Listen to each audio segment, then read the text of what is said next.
Hey everyone! And yeah, I know right now everyone is talking about the Epstein stuff. The Epstein files, the documents, the rumors, the endless takes. People are digging through it and finding things that are horrifying, disgusting, and sometimes, somehow, just bizarre. And sure, I could jump on that hype train. But honestly, I don't have much to add other than it's vile. So instead, today I want to talk about something that kind of slipped past most people because the news cycle is a mess. But trust me, this one is funny.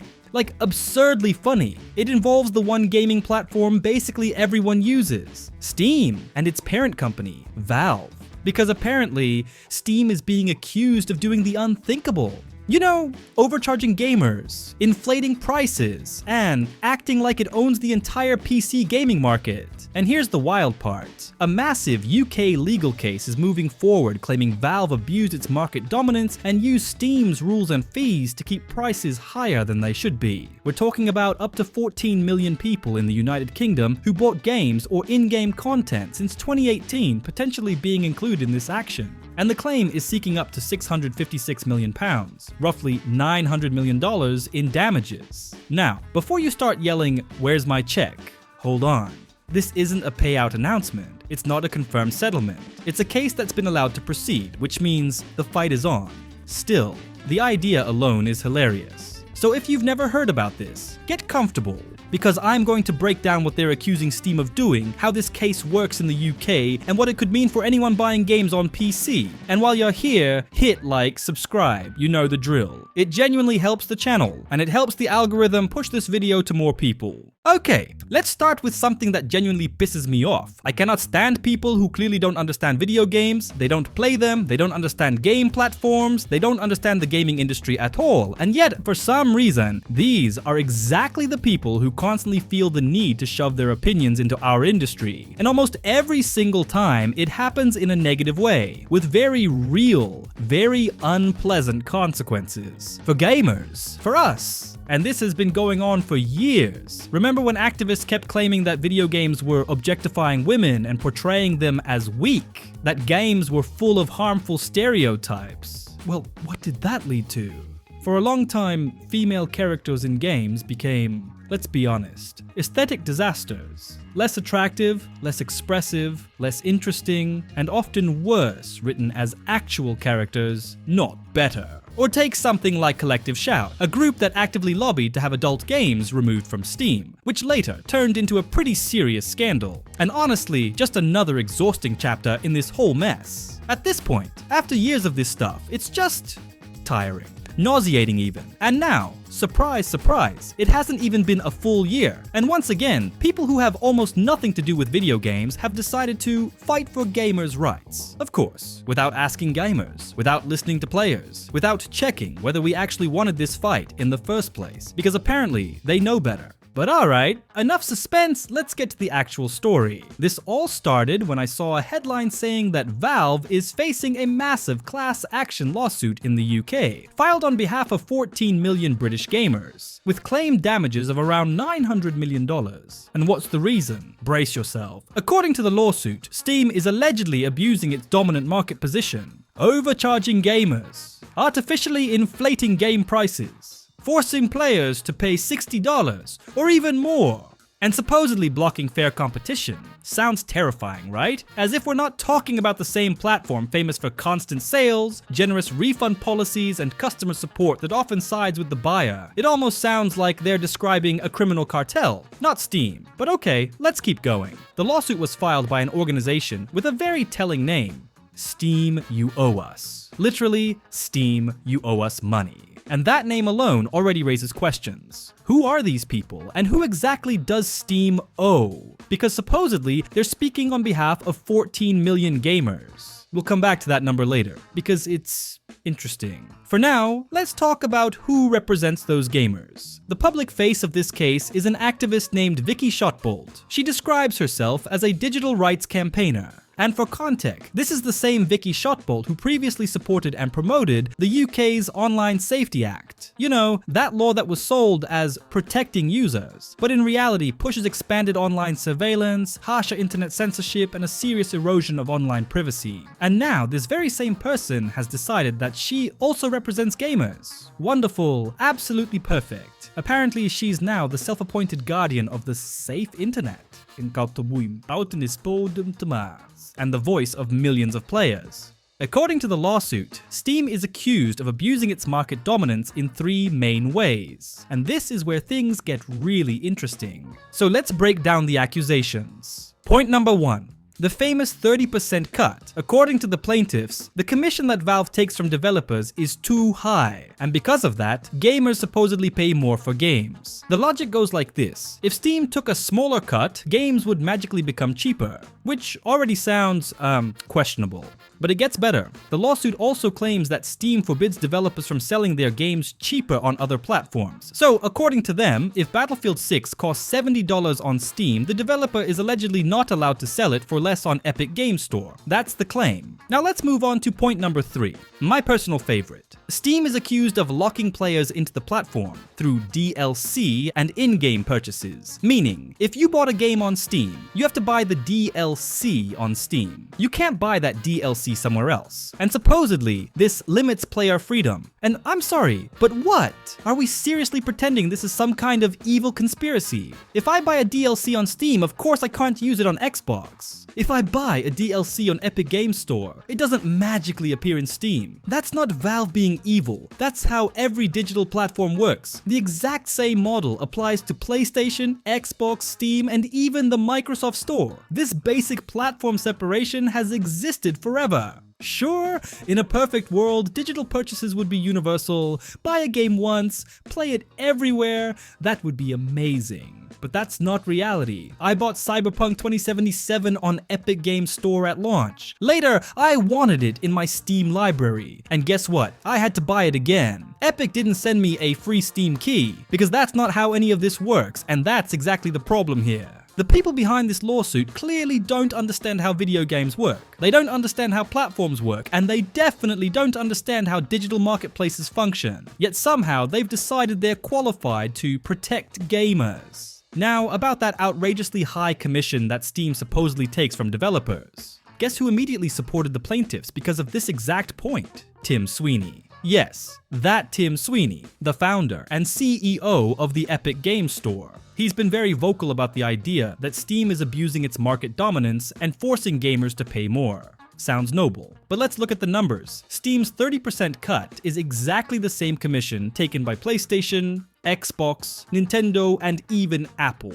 30% is not some evil invention by Valve. It's the industry standard. Now yes, Epic Games Store does offer a lower cut, only 12%. So logically, if Steam prices are high because of its commission, then games on Epic should be cheaper, right? Let's test that. Take a new AAA release, say Resident Evil 9. Check the price on Steam. Now check the price on Epic Games Store. Surprise, surprise, it's the same price. Wait, I thought prices were high because Steam takes too much? Epic only takes 12%, so why isn't the game cheaper? Exactly. And honestly, I don't know about you, but to me this looks less like fighting for gamers and more like Tim Sweeney being salty that Steam makes more money. And I'd even go further. I strongly suspect Epic played a very active role in shaping this lawsuit, especially the part about Steam allegedly forbidding developers from selling games cheaper on other platforms. The claim goes something like this: Steam supposedly threatens to remove games if they're cheaper elsewhere. But here's the key detail that conveniently gets ignored.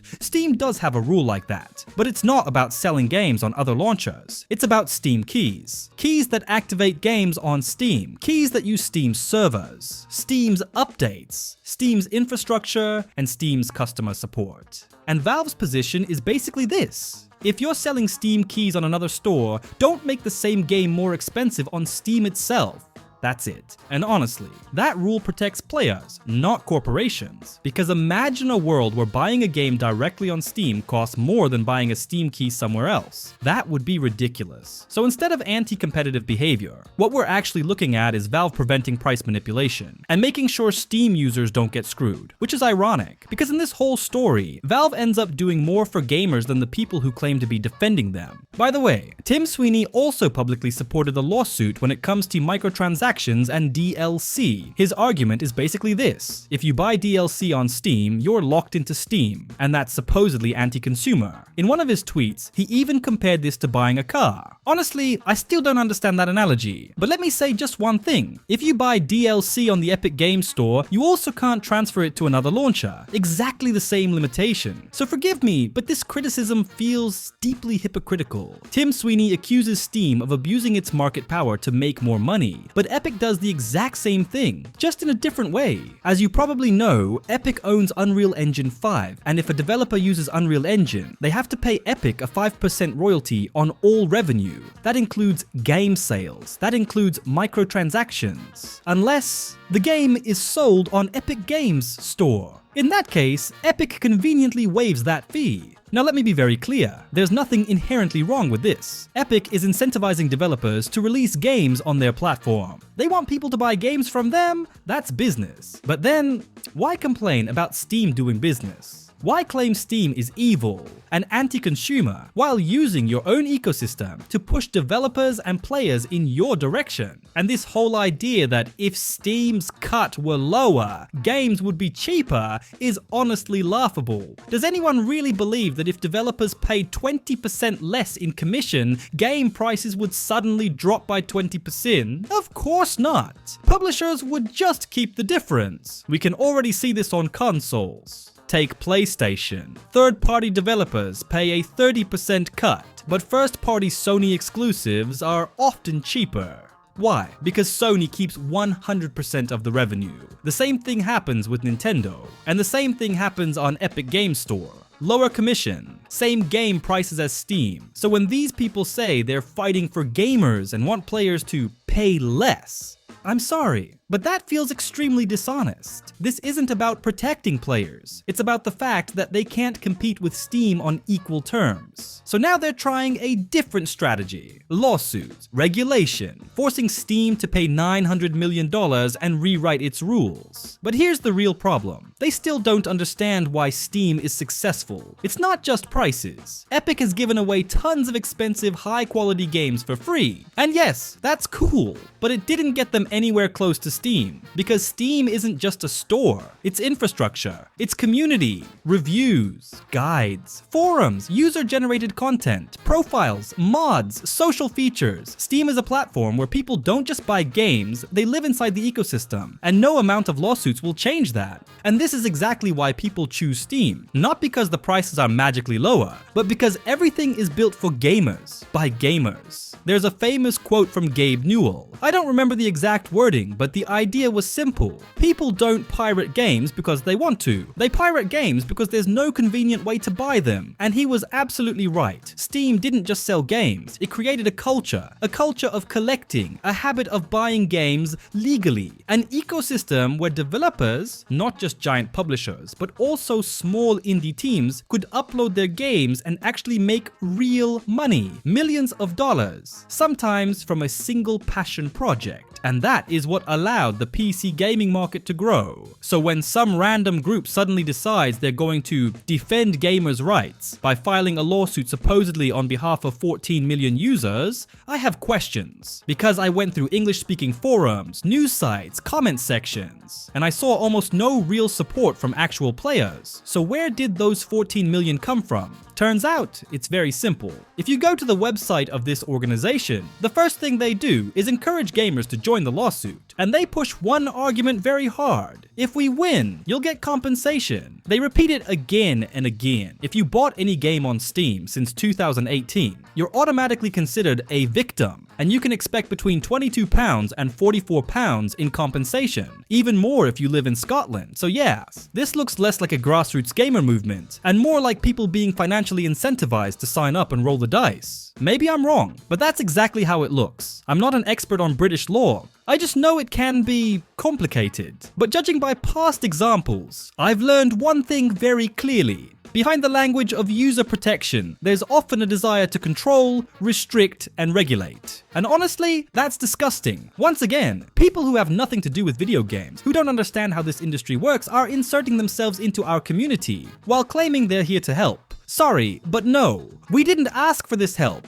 and we don't need it. As far as we know, the court has accepted the case and will review it, so we'll see how this unfolds. Personally, I wish Valve and the entire Steam team the best of luck, and I'll be watching the situation closely. If you're interested in what happens next, leave a like so I know this topic matters to you, and don't forget to subscribe so you don't miss future videos. That's it for today. Thanks for watching.